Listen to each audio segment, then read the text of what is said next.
Hey everybody. So today we're going to look at how I color corrected an image spot that we shot at our station. It was a series of sit-down interviews with our on-air talent, and there was a particular problem with this particular interview that I kind of wanted to focus on. And once again, I was actually smart enough to take some stills with my phone as we did this. This is one of our senior meteorologists, Sherry Spear. We shot two cameras, one tight, one wide, one head-on, one to the side.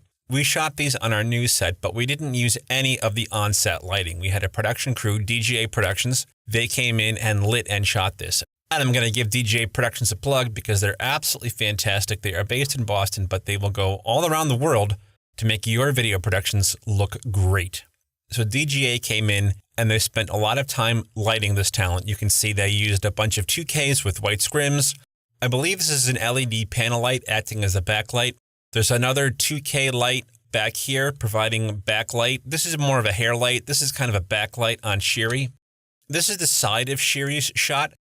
This is a lot of their lighting setup. They would have big lights like this, panel lights, and they would bounce them off cards. This is a giant white piece of cardboard, just like this one is here. And they got a lot of really great natural diffuse lighting by either bouncing it off the card or shooting it through a screen. There's a screen here. And they also put a panel light down here shooting up into her face. This light was fantastic. This light really brought out excellent skin tones and it made their faces look fantastic. This is John. He's the owner of DGA Productions. This is Jim. He is one of our cameramen at the station. We use two Sony f55 cameras and an external audio recorder. This is a good close-up of the lights they use for the back of Sherry's head. This is a big silk screen. This isn't actually a light. It's a screen made of silk, hence the name silk screen, and they put LED panel lights behind it. So these lights were lighting the back of Sherry's head.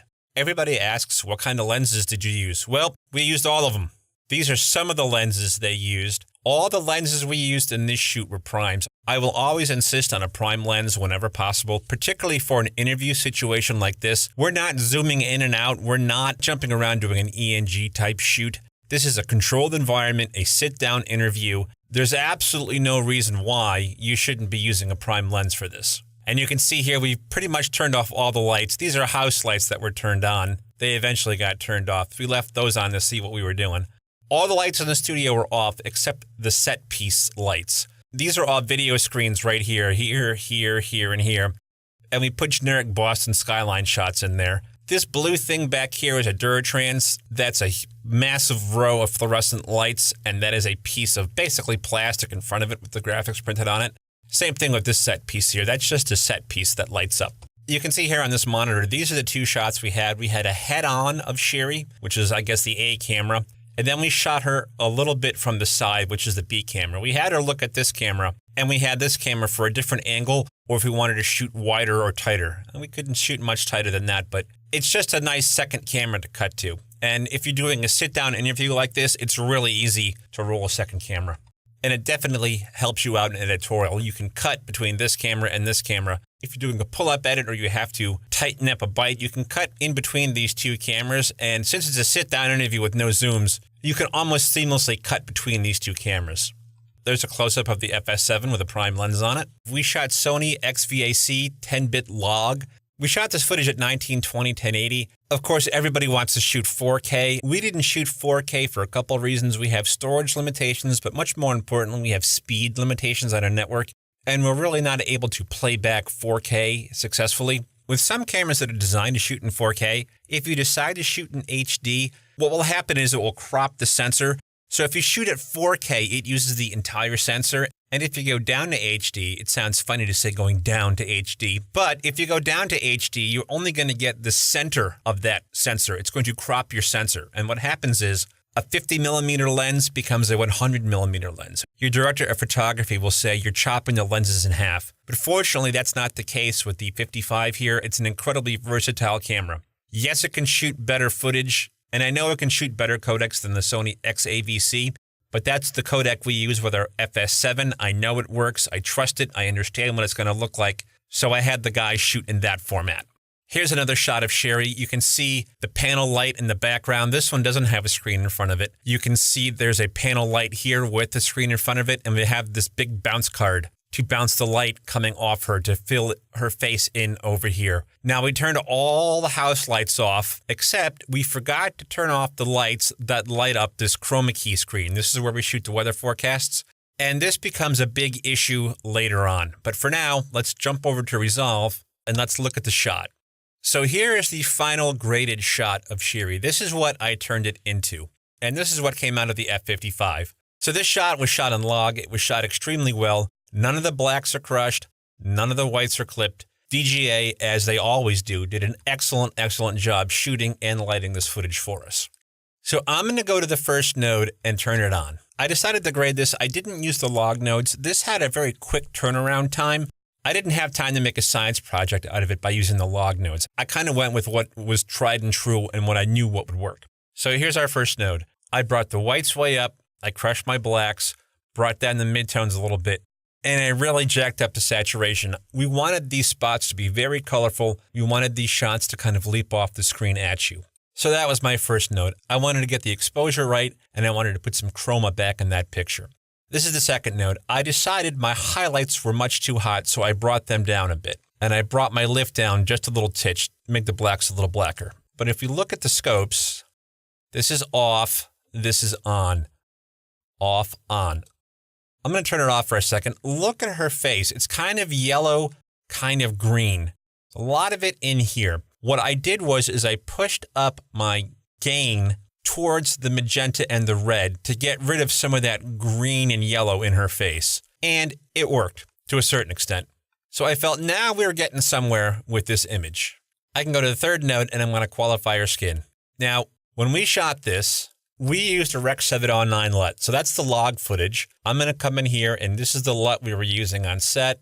Right click, 3D LUT, and you can go down to Sony. We use this LUT on set. That's what we were looking at actually on the set when we were shooting it. What I forgot was, and no one noticed this massive green screen here, if you look, was casting a green cast onto her face. So I took this picture at a much later date, but I took it to give you a better idea of what's going on in the set. Our talent, Sherry, and the rest of the people we interviewed were sitting right about here. And you can see this giant chroma key wall with these 4 lights that we didn't turn off. It cast a giant green shadow aiming right at our talent. When I got this footage in the Resolve and I started looking at it, my heart skipped a beat. We really should have seen this greenish tint when we were shooting it, but we didn't. So when I got it back into the Resolve, I really kind of freaked out. We struck Sherry. She'd gone for the day. We really didn't have time to reshoot her. So I kind of panicked a little bit. But I remembered that, oh yeah, I'm a colorist. I can fix this. So this was our second node. This was our third node right here. You can see Sherry's face. It's still a little bit green. Node 3, I took care of that. I qualified her face. I had to draw a mask around the sides because that key was picking up some of the red in the background. And I came in and I did a hue versus hue on her face. Let me reset this. So that's what it looked like without hue versus hue. You can see here on the scopes, it's definitely riding that flesh tone line, which is what you want. But I'm looking at it. We've got some green in her face. We've got some yellow in her face. I'm going to undo that.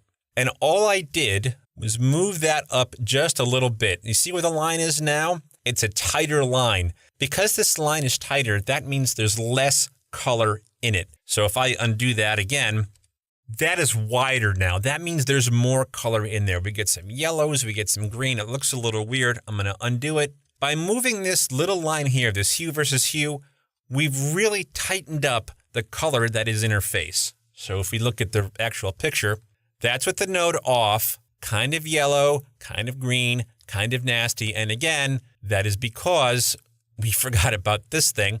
And if I turn the node back on, it's all gone. We have a nice, even flesh tone. I also desaturated it a little bit. I thought her face was a little too chroma-y, a little too red. And of course, because I had it qualified, I turned down the mid-tone detail a little bit. And by doing that, it gives her skin a nice, healthy glow. And of course, no shot would be complete without a vignette. I drew a vignette around her face, and I made the inside a little bit darker. You can see here, that's where her face is. That's where her flesh tones are.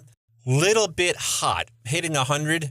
You want them right about there, between 70 and 80. So you can see on her face, off, a little too hot. We've got some hot spots right there, some hot spots on her neck, on. Those hot spots are gone. It's a little bit darker. Her face looks a little bit better, a little less hot. And finally, we do an outside node, and I darkened up the background around her. I did that by crushing my blacks. The lift, you can see it's really low, and I crushed the gamma a bit. And I also came in here and did one of these. I crushed the darks. Now, when you crush blacks like this, two things happen. Number one, on the inside of the circle, which is Sherry, if you crush and make the outside darker, what's inside seems to be brighter and seems to pop on more. But also, because these blacks are lit, all of these blues, these dark oranges, these are all light sources. They're lit. They're backgrounds, they're set pieces, they're Duratrans. When you crush the blacks on something that's lit, something that's emanating light, you will often get a nice glow. Now, this was also shot with beautiful prime lenses. When things are out of focus in a prime lens, it looks a lot better. You get, like right here, you get that nice bokeh blur. So this background looks like it does because of three things. Number one, we shot it with a prime lens. Prime lenses have a little bit shallower depth of field, and when they put things out of focus, it's called a bokeh blur. You can see right here, and right here, and right here, this little circle here. The defocus on a prime always looks great. And these set pieces, they're lit. They're emanating light. This is a flat screen monitor right here, this part. This thing on the top, that's a Duratrans. All these little things in the background, they're all monitors showing images. When you crush the blacks on things that are lit, you get like a nice glowing effect. This isn't a plugin, all this background right here. That is created simply by crushing the blacks. So before I sign off, this is the most important node in this shot. This node right here. I'm going to turn that off. That's what it would have looked like if we didn't color correct Sherry's face. Again, this was our fault because we had that big giant chroma keyboard and we didn't turn off those lights. And this is another reason why I love to shoot log.